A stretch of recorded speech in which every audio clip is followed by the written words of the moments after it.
ఏంటిది అది? ఇది ఏంటిది? దీన్ని ఏమంటారు? ఎందుకు ఇది? ఏం చేస్తారు? రేపు గ్రహణం పడుతుంది కాబట్టి గ్రహణానికి పెడతారా? గ్రహణం ప్రభావము రాశులపై పడకుండా ఉండడానికి పెడతారా?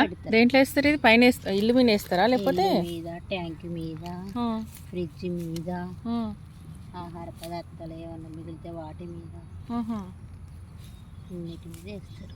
మళ్ళీ తర్వాత తీయాలా? తర్వాత తెల్లారి అన్నీ తీసేసి క్లీన్ చేసుకోవాలి. ఇట్లుంటుంది గరకంటే.